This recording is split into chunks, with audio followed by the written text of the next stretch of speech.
You're listening to The Donor Doctor Show, where your host, James Newberry, will help you improve the health of your fundraising. Now over to James.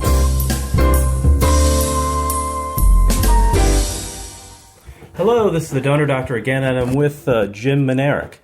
And if you are a loyal listener of The Donor Doctor Show, you know Jim Minarik because he was Stuart MacLean's mentor, the one that taught him most of what he knows, or much of what he knows about direct mail. Is that correct? Do you remember Stuart? Yeah, I sure do. Absolutely. At both Vickery and at Eberly. Yeah. Okay, well, great. And you were asking me a question earlier about the purpose of the Donor Doctor Show.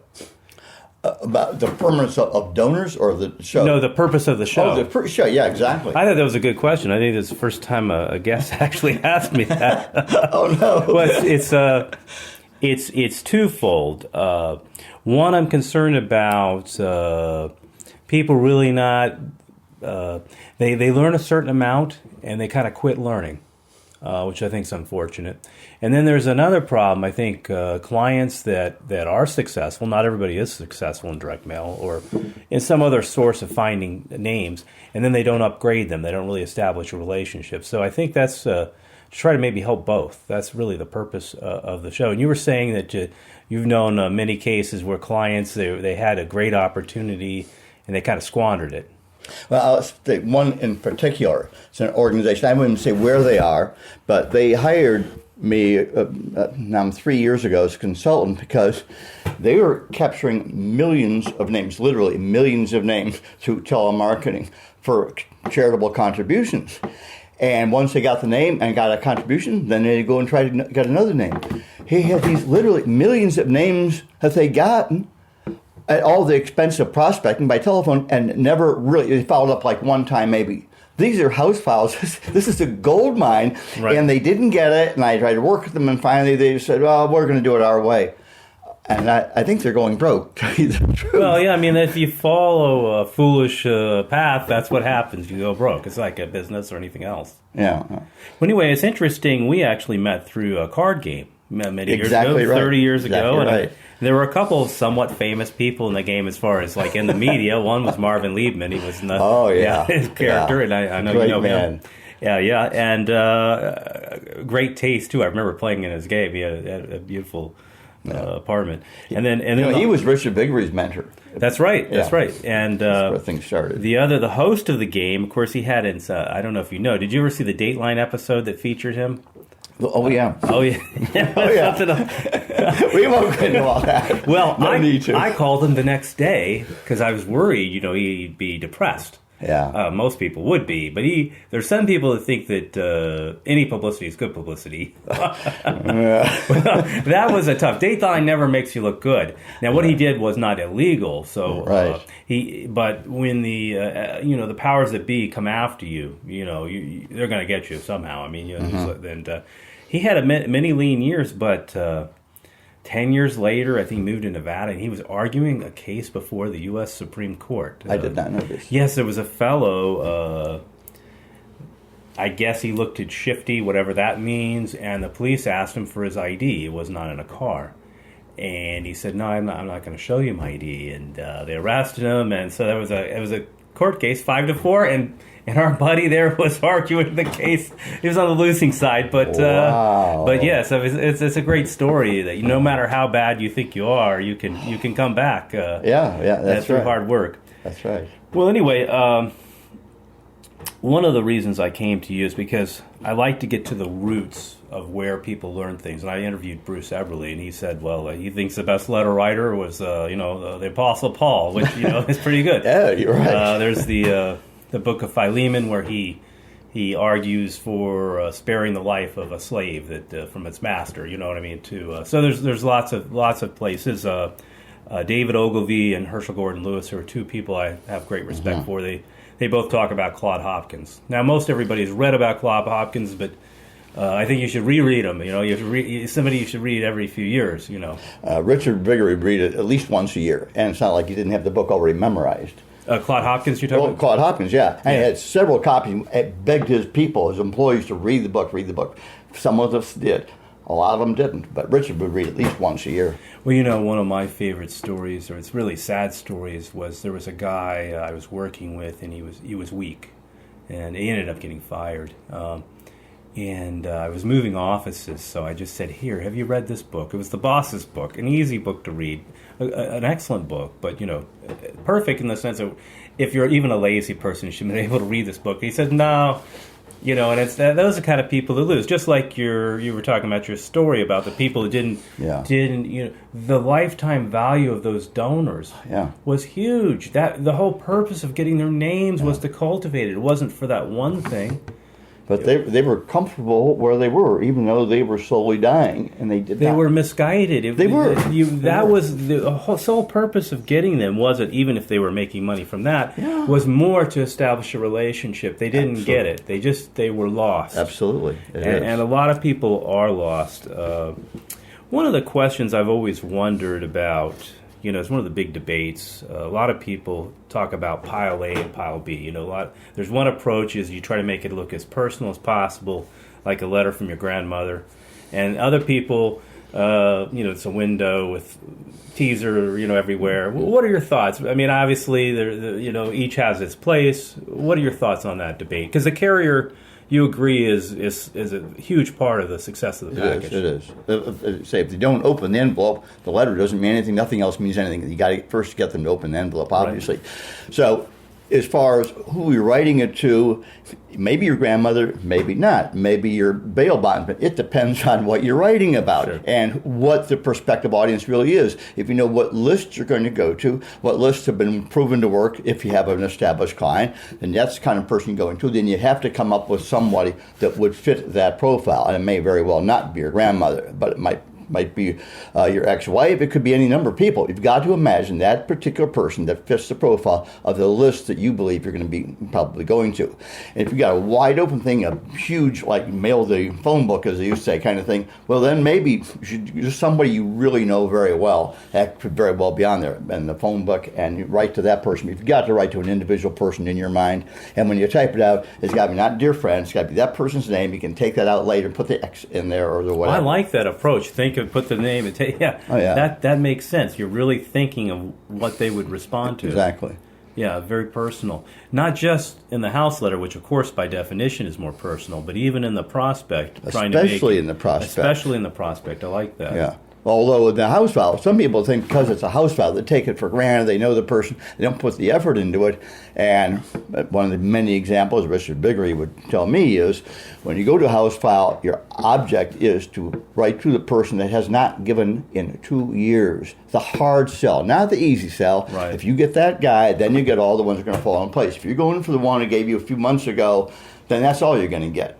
And you've got to keep trying to get those older people back in. It seems to me about house files, a lot of people, I guess the prospects are sexier. There's more money as far as if you can mail, a huge number and make some money. But the clients benefit more from the house files in many ways. It seems like a lot of people, particularly that may be strong in advertising, don't understand like flattery and engagement and having a really good purpose for the money. They forget that one. They write their house letters. I saw one case, it was the prospect letter with Dear Mr. Minarik at the first. It was almost that bad, What are the differences between a prospect and house, though? I mean, you can acknowledge a relationship and what they've done more. Obviously, in a house file, if the person's never given, maybe you could assume that they support your cause a little bit because they're on a certain list. What would you say? I would say the most important thing in any letter, and Richard Biggery always said this, is an involvement technique. Now, what does that mean? Is it a survey? It might be any kind of thing. It could be a free upfront premium. But in a house file, what is an involvement technique? It's whatever gets the person to get in step with you. So the first thing I always say in a house file letter is thank you. How much more can you get a person involved in by saying thank you?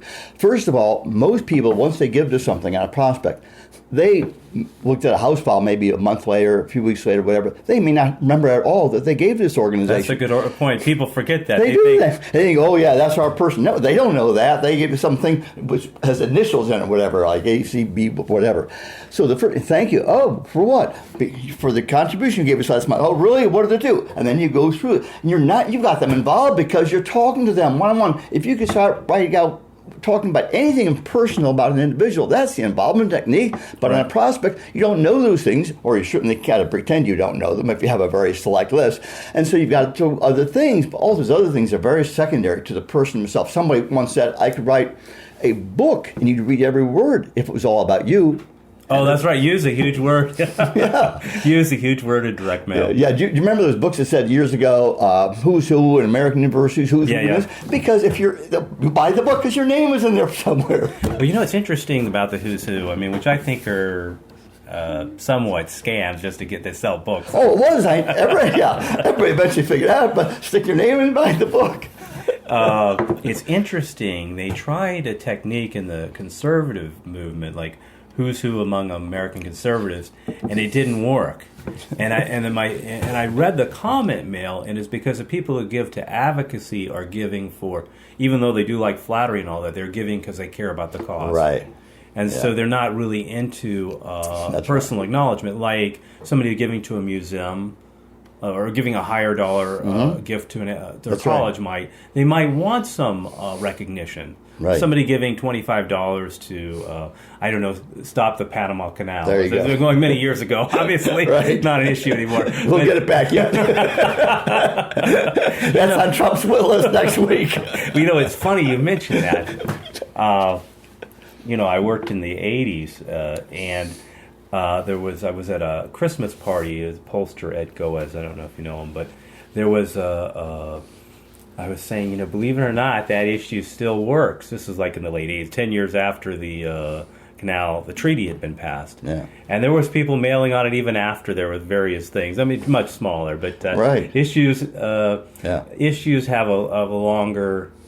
and Reagan, of course, understood the power of that issue, and he's one of the ones he used in the 76 campaign. That's true, yeah. Because most people don't like giving something up. It's kind of a populist. So that people respond to issues like that. People don't respond to most issues, though. It's a hard thing to get somebody... most causes really don't lend themselves to direct mail, wouldn't you say? Or many don't. You're right. It's hard to, because the one thing you've got to keep in mind that primarily when you're writing, especially a prospect letter or even a house file, really, is what is the project? There's got to be a project, not the grand scheme of things, but a specific project that your $15, $20 is going to make a difference and make something happen with. And so I remember in 1983 when the Soviets shot down the civilian jetliner coming out of Japan or Korea, I don't remember which it was, and everybody's all up in arms, and people bigger kept saying, we got to mail on this. And the question was, well, what is the contribution going to do? What are you going to do? Yeah, it's you going to buy an atomic bomb or something? I don't know. There was nothing that a contribution from an individual could do for that particular cause. So even though people were angry, there was no solution to the problem, really. Whereas an earthquake in Nicaragua, boo, you know where your money's going to go. Buy water, it's going to buy electricity, Red Cross it's going to help keep people alive. Yes. Yeah. So that works. Yeah. So you have to think about that. That's why a lot of people make mistakes. Sometimes, like the fear of terrorists doesn't necessarily work. It did maybe right after 9/11. Yeah. But then it would stop working because it wasn't clear what you could do about it other than what the government was doing. Yeah. Well, that's interesting. Now, Richard Viguerie talks about two people that he admires. First off, he gets a lot more of his... Did he spell my name right? He didn't mention your name. He learns from the commercial world. In fact, he said something I think was funny. He says if direct mail professionals were fundraisers were pilots, he wouldn't fly in their plane. He'd get out. Okay. So he did have. He mentioned Al Ries, Ries, and Jack Trout, and their market positioning. Are you familiar with them at all? No, but I've heard the names. I really have not examined them. How about Dick Benson? He was well known. Did you? Oh yeah. Yeah. Absolutely sure. Yeah, I enjoyed Dick Benson's book. One reason was he had a chapter on Richard and on fundraising, and you could see where fundraising fit in. He also did magazine subscriptions, and you could see where it fit in the whole universe. You know what I'm saying? Because a lot of advertising or marketing books, they don't touch on fundraising. It's not that hard to change customers from donors. I mean, it's pretty easy to translate. True. But I found it. I liked it. One of the stories I liked about Dick Benson, one of his clients was U.S. News and World Report, which is no longer exists. Yeah, too And bad. of course, It's a great magazine. But the part of their problem was they didn't. They were too collegial. He was saying, and they didn't want to try different things that he proposed. You know, it was like a gentleman's club. They didn't want I never conflict. thought of it like that. That's why they were. Yeah, they were a little bit more conservative than Time and Newsweek. So in that sense, they fit more of a whole because there was there wasn't as much on the right, if you will. I wouldn't say they were necessarily a conservative magazine, but more so than the others. Yeah. But they didn't have the pizzazz or whatever for whatever reasons they didn't last. Found that interesting. Well, magazines aren't lasting at all anymore. That's part of their. Well, they need to have a niche almost. You're right. Yeah, every product needs to have a niche. Yeah, I mean, like the Nation or National Review still, have a small circulation though. So I don't know if it's that successful. Now, premiums we were talking about how you. Now I know that the Viggory they use a lot of premiums, like what upfront check. Well, things have changed a lot. And I do know that years ago we didn't put much in the way of upfront. It was mostly back end. But from what I've seen this right now in charitable, especially, which I don't do it much of, but I deal with people who do it, and they tell me that right now in charitable causes, if you don't put an upfront premium, you're just dead. You've got to put up. So that obviously adds cost, but they say you can't go without them. So it depends. Like there's one religious group, I don't know who they were, but about once a month I get a package from them. So once a month I'm getting a rosary. They put a rosary in every single one of them. So obviously it works with that. It worked. It had to. They couldn't keep on or doing it that way. I mean, they're testing. They know what they're doing. And it was the Appalachian Christian Project? Which for years, they were putting that penny in every single package of pennies for years. That penny was in there. But I think, there's a thought I had in mind. Probably should put a nickel now. Well, they did go up nickel. Somebody else nickel. Then there were dimes. And, of course, the bigger company then started putting dollar bills in packages. Right. That was good and it was bad because we kept sample files, and check those samples. All the dollar bills are gone. That's funny. Well, you have to. The one criticism people have for labels, address labels are popular. Calendars. Sure. Calendars. Yes. The one thing you have to check, it may be that the prospecting's doing well, netting money even, let's say. You have to check that the donors on that are as good as the donors without the premium. Because, or you have to consider that at least, what I mean? Because it goes back to lifetime value. I mean, that's really what you're looking at. You're looking to get somebody in the door so you can upgrade over time. Yes. I met with Ron Robinson, a friend of ours, recently, and after we did our interview, he showed me all these people that came on his file, 100, 10,000, 15,000, you know what I mean? And one gave him $5 million off like a $25 gift. So you know what I mean? It's the relationship that matters. Oh, it is. Absolutely. Yeah, I don't know if he still does, but I know years ago, he told me he would write and sign a thank you note, personally sign everything, $25 up. He immediately sent that because my mom kept getting letters from him, thank you. And so he put in this note, Mrs. Minarik, so glad you had your son. I don't thank think you he for the can contribution. thank them. So he understood the personal thing. That really gets the person to give the next time. Well, that's right. That he's done very well. He has. He understood how to develop donors and keep them.